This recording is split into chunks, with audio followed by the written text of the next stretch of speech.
Bonjour les amis, je vous souhaite bonne année 2025. Aujourd'hui, nous allons parler d'un sujet très intéressant qui est l'immigration au Canada.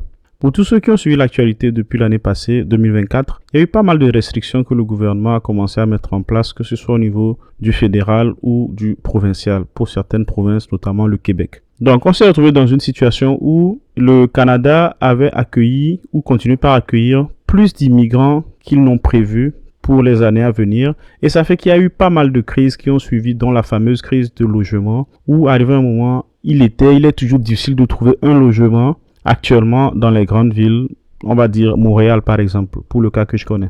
Par la suite, il y a eu également des situations assez compliquées que le gouvernement a été obligé plus ou moins de gérer, liées à une faille qu'on retrouve dans le système d'immigration, mais de manière générale dans tout système migratoire mis en place dans les systèmes occidentaux, qui est la fameuse demande d'asile.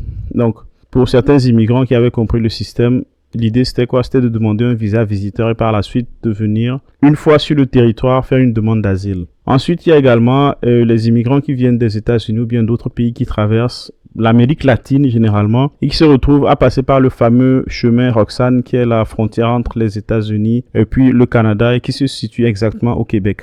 Attention, je ne suis pas là en train de condamner les immigrants. Tout être sur terre a le droit d'immigrer et d'aller dans un pays où il se sent le mieux. Donc, face à cette situation, le gouvernement s'est retrouvé à devoir prendre des mesures et des restrictions qui réduisent drastiquement le nombre d'immigrés, qui réduisent également les possibilités qu'il y a en termes d'immigration ou de programmes, et certes, d'autres programmes ont été annulés.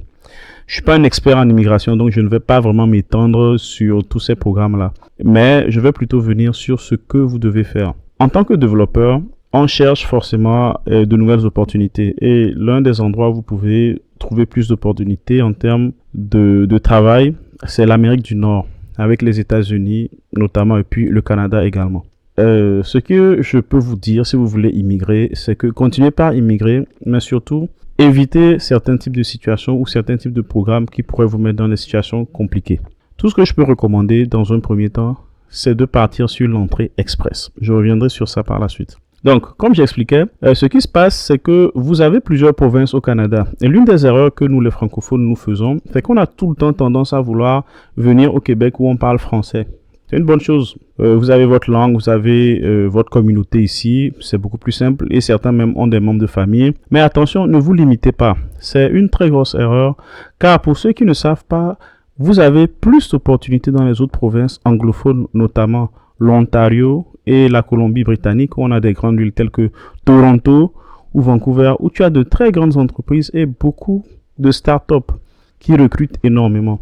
La preuve, moi, quand je fais sur LinkedIn, la plupart des meilleures offres et des meilleurs salaires que je retrouve, c'est dans les provinces anglophones. Donc, la première des choses, mes chers amis francophones, c'est de ne pas vous limiter au Québec. Je ne vous cache pas que l'année passée, en 2024, le marché est devenu très dur. Les pays occidentaux, dont le Canada, traversent une crise actuelle qui est très difficile et que nous-mêmes dans le quotidien, on le ressent ici. Le prix des choses augmente, tout ce qui est épicerie, tout ce qui est courses qu'on fait au supermarché, les prix ont augmenté, les salaires ne suivent pas. De deux également, on peut constater aussi que la recherche d'emploi est devenue très difficile. Oui, moi je me souviens très bien, en 2023-2022, et même, courant ces années-là, le nombre d'offres ou de demandes que je recevais sur LinkedIn pour des posts, je ne pouvais pas compter. J'en recevais au moins 2 ou 3 par semaine. Mais actuellement, j'ai même fait cette année-là, disons 2024, j'ai dû recevoir au plus 10 offres. Parce que le marché, ça ne bouge plus. Les entreprises n'investissent plus. Tous les recrutements sont gelés. Et vraiment, c'est très compliqué. C'est une crise normale. C'est des choses qui arrivent. Ne vous inquiétez pas. Donc, je vais être honnête avec vous, en ce moment c'est difficile, mais ne vous limitez pas au Québec. Explorez d'autres provinces. Et moi, c'est peut-être mon cas, je suis en train de voir si je peux explorer d'autres provinces en ce moment, parce qu'il y a de grosses entreprises là-bas. Vous retrouvez également les mêmes entreprises aux États-Unis. Une bonne partie sont au Canada et pour la plupart, comme je vous dis, sont dans les grandes villes telles que Toronto, Vancouver ou bien Calgary pour certains. Également, je mentionne Montréal. Montréal également, c'est une ville où il y a de bonnes opportunités. Elle est très grande.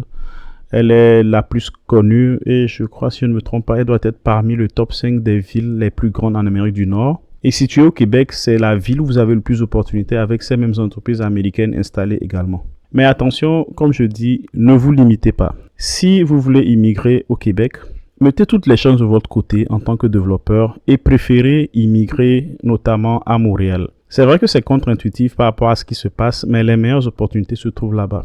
Actuellement, moi, je fais une petite recherche d'emploi, je sonde le marché et je me suis rendu compte que j'ai manqué plein d'offres d'emploi en ce moment juste parce que je n'étais pas à Montréal. Les gens sont prêts à me recruter, mais ils veulent que je sois sur Montréal. Mais bon, moi, je peux pas déménager en ce moment à cause de pas mal de contraintes familiales. Donc, c'est une grosse réflexion pour moi en ce moment. Donc, en gros, c'est le conseil que je peux vous donner. Maintenant, revenons sur l'entrée express.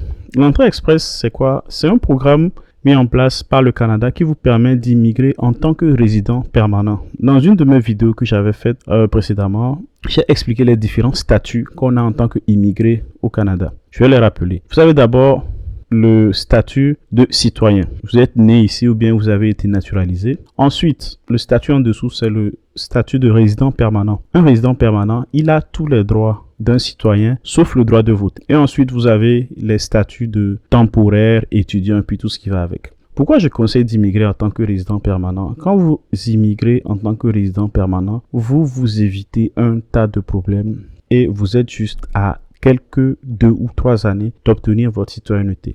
C'est vrai, il y a des programmes de recrutement qui sont là. On vous parlera de visa, études, tout ce que vous voulez. Mais mes chers amis, je vous conseille, si vous voulez immigrer, de venir avec l'entrée express. Une des contraintes qu'il y a, et ça je le dis toujours, c'est pour les immigrants francophones.